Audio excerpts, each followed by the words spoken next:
miegančioji gražuolė. Labai seniai, už 9 jūrų ir 9 marių, gyveno karalius ir karalienė. Vaikų jie neturėjo ir dėl to labai sielojosi. Padarė jie visokiausių įžadų, kad susilauktų pirmagimio, keliavo į įvairias šventas vietas, šelpė vargšus, aplankė daugybę gydytojų, žiniuonių, vaistininkų, bet viskas buvo veltui. Ir tuomet, kai karalius ir karalienė jau buvo praradę viltį, netikėtai jiems gimė maža nuostabi mergaitė. Dukrelės gimimo proga buvo iškelta didžiulė šventinė puota, į svečius aplankyti mažosios karalaitės buvo sukviestos visos karalystės fėjos, kurias karalius tik pažinojo. Tais laikais fėjos apdalindavo savo krikštavaikius nuostabiausiomis dovanomis. Karalystėje gyveno 7 fėjos ir karalius tikėjosi, kad karalaitė jos apdovanosios 7 dorybėmis. Į karaliaus rūmus karietomis suvažiavo fėjos ir kiti svečiai. Čia jiems buvo padengtas prašmatnus vaišių stalas išpuoštas gėlėmis, nukrautas skaniausiais valgiais ir tauriausiais gėrimais. Fėjoms buvo padėta po geriausio porceliano indą ir aukso lietos dėžutės. Kiekvienoje dėžutėje gulėjo po šaukštą, šakutę ir peilį. Jie taip pat buvo auksiniai ir nepaprastai dailūs, papuošti deimantais ir rubinais. Ir štai, kuomet svečiai susėdo prie stalo, nelauktai atsidarė durys. Ir į menį ėjo sena, juodai pasipuošusi ponia. Tai buvo 8 fėja, kurią karalius pamiršo pakviesti į krikštynas. Jos jau 50 metų niekas nematė, ji niekada neišeidavo iš savo bokšto. Ir tiesiog karalius galvojo, kad fėja seniai mirusi. Karalius labai išsigando, bet paliepė atnešti dar vieną porceliano lėkštę ir auksinę dėžutę su stalo įrankiais. Tarnai pasodino pavėlavusią fėją už stalo, tačiau auksinės dėžutės su šaukštu, šakute ir peiliu jai pritrūko. Jų buvo paruošta tik 7, po vieną kiekvienai pakviestai fėjai. Senoji fėja labai įsižeidė. Ji pamanė, kad karalius ir karalienė yra labai nemandagus, nes ją priėmė be deramos pagarbos. Pastumė šalin lėkštę, taurę ir pusę lūpų pradėjo piktai murmėti kažkokius keistus, grėsmingus žodžius. Visa laimė, kad šalia sėdinti jaunoji fėja išgirdo jos bambėjimą ir labai sunerimo, kad senė nesumanytų skirti mažai karalaitei baisaus likimo. Stengdamasi neatkreipti aplinkinių dėmesio, ji pakilo už stalo ir lėtai nuseilino į vaikų kambarį ir pasislėpė už lovytės užuolaidos.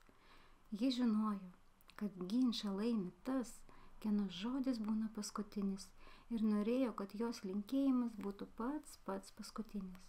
Po skanių pietų atėjo iškilmingiausia šventės akimirka. Fėjos nuėjo į kambarį ir po vieną ėjo prie lovelės, linkėdamas mažytei kuo nuostabiausio gyvenimo ir linkėjimo. Jauniausia fėja palinkėjo, kad karalaitė taptų gražiausia pasaulyje. Kita fėja apdovanojo ją švelnia ir gera širdimi. 3 fėja išpranašavo, kad ji visus žavės nepaprastu grakštumu, bus lengva kaip plunksnelė. 4 pažadėjo, kad karalaitė bus puiki šokėja. 5, kad turės skambų kaip lakštingalą balsą ir labai gražiai dainuos. O 6, kad ji puikiai gros visais muzikiniais instrumentais. Galų gale atėjo senosios fėjos eilė. Senė ne tiek iš senatvės, kiek iš piktumo drebančią galvą pasilinkė prie lovytės ir pasakė, kad karalaitė, kai sulauks 16 metų, verpste įsidurs į pirštą ir mirs. Išgirdę, kokią baisią dovaną mažytei paruošė piktoji burtininkė, svečiai visi krūptelėjo, daugelis negalėjo sulaikyti ašarų.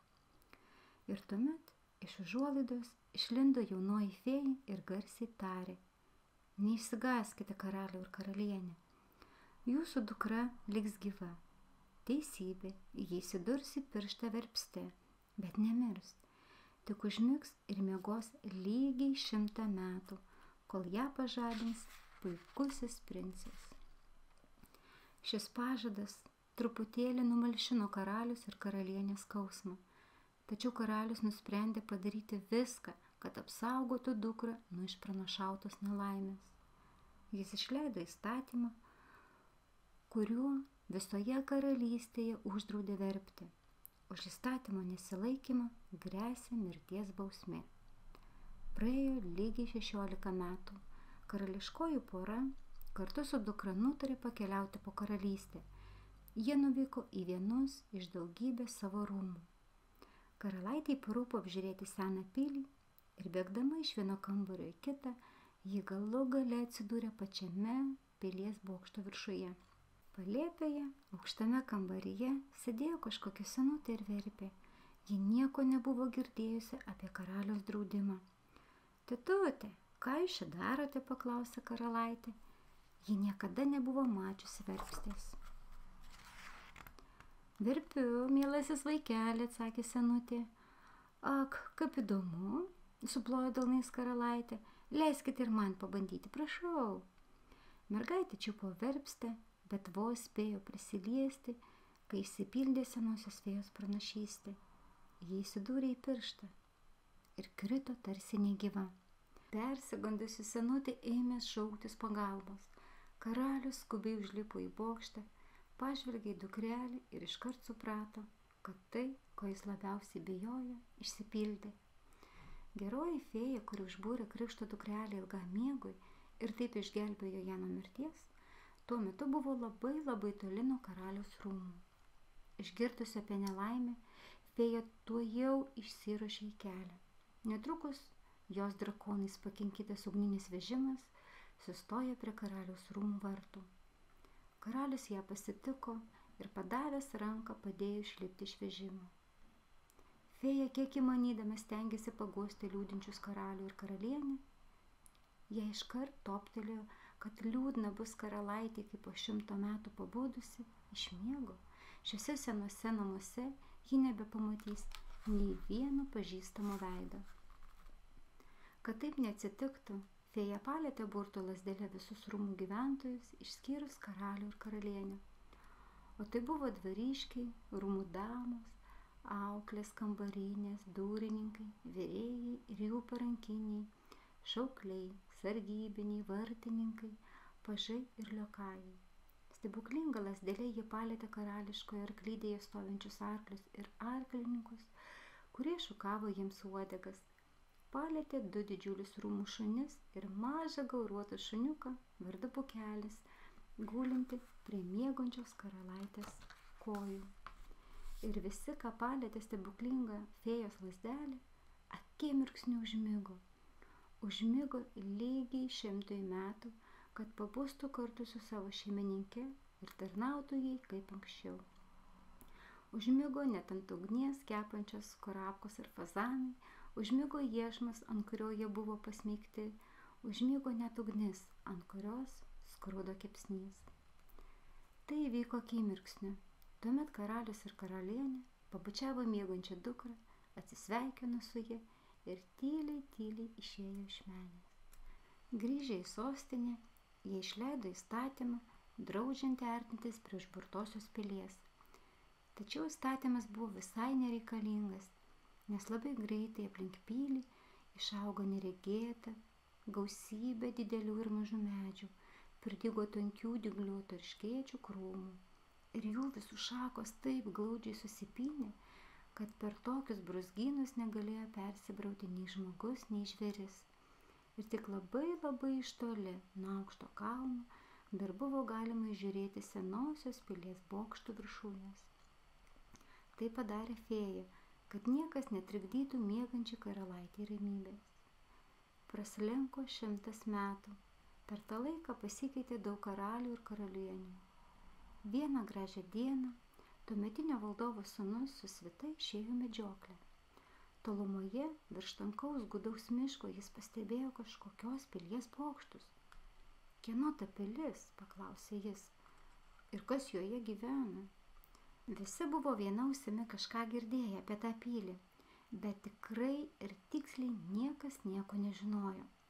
Tuo metu prie princo priėjo senas valstietis, nusilenkė žemai ir tarė: Gerasis prince, prieš pusę amžiaus aš iš savo tėvo girdėjau, kad toje pilyje giliai miega gražiausia pasaulio karalaitė ir miegos jį iki tol, kol ateis jai skirtas koks nors karalaitis ir ją pažadins. Princas iškart nusprendė, jog jam lemta pažadinti nuostabiausią gražuolę. Ilgai negalvodamas, truktelėjo už pavadžio ir nujojo į tą pusę, kur buvo matyti senos pilies bokštai, kur jo laukia meilė ir šlovė. It neperkopama siena prieš jį iškilo užburtas miškas. Princas nušoko nuo arklio. Aukšti storakaminiai medžiai ir dygus erškėčių burzgynai prasiskyrė ir jis vienas nuėjo stebuklingai atsiradusiu taku. Niekas iš jos vietos negalėjo eiti paskui princą. Jį praleidę medžiai iš karto vėl susiglausdavo, o erškėčių krūmai vėl apsivyniodavo jų šakas. Nuėjęs 100 žingsnių, princas atsidūrė erdviame pilies kieme. Pažvelgė į dešinę, į kairę ir jam kraujas sustingo gyslose. Aplinkui gulėjo, sėdėjo, atsirėmę į sieną stovėjo senoviniais rūbais vilkinti žmonės. Visi jie nejudėjo ir atrodė tarsi mirę. Tačiau atidžiau įsižiūrėjęs į rausvus žvilgančius sargybinių veidus, princas suprato, kad jie nemirė, o tiesiog miega. Princas perėjo didelį kiemą, užlipo laiptais ir nužingsniavo per gausybę kambarių, kuriuose išvydo daug rūmų damų ir galantiškų kavalierių. Visi jie miegojo, kas stovėdamas, kas sėdėdamas. Galiausiai jis ėjo į kambarį paauksuotomis sienomis ir lūpomis. Įėjo ir apstulbęs sustojo. Ant lovos su praskleista užuolaida gulėjo jaunutė, nuostabiausio pasaulio grožio karalaitė. Princas nejučiomis užsimerkė. Jis spinduliavo tokiu grožiu, kad palyginti su juo auksas atrodė blausus ir dulsvas. Virpėdamas iš susižavėjimo, princas prisiartino prie gražuolės ir atsiklaupė. Ta akimirką išmušė gerosios fėjos skirtoji valanda. Princesė pabudo, atsimerkė ir pažvelgė savo išvaduotoją. Ak, prince, tai jūs, ištarė ji. Sulig tais žodžiais viskas aplinkui atsibudo. Visa pilis, nuo vėliavos ant bokšto iki vyno rūsyje, atgijo ir ėmė šurmuliuoti.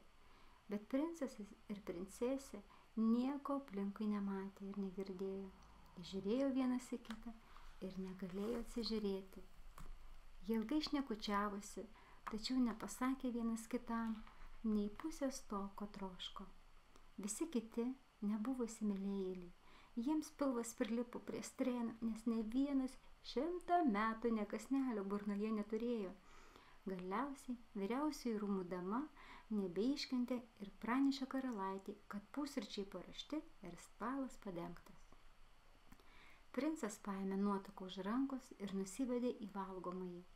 Karalaitė grožėjosi savo atspindžių veidrodžiuose, o įsimylėjęs karalaitis nežudėlį neužsiminė, kad jos puošni suknelė jau 100 metų nebemadinga. Tačiau net vilkėdama tokią suknelę, ji buvo pati gražiausia pasaulyje. Jaunikis ir nuotaka atsisėdo prie stalo. Kilmingiausi kavalieriai padavinėjo jiems įvairiausius skaniausius patiekalus, senovinės virtuvės valgius, o smuikai ir obajai griežė nuostabiausią, seniai pamirštą praėjusio amžiaus melodiją. Rūmų poetas tuojau pat sukūrė naują, kad ir senamadišką dainelę apie 100 metų užburtame miške miegojusią gražią karalaitę. Daina visiems labai patiko ir nuo tol jie ėmė dainuoti vaikai ir seniai, virėjai ir karaliai. O kas nemokėjo dainuoti, tas sekdavo pasaką. Ši pasaka ėjo iš lūpų į lūpas ir taip išliko iki mūsų dienų.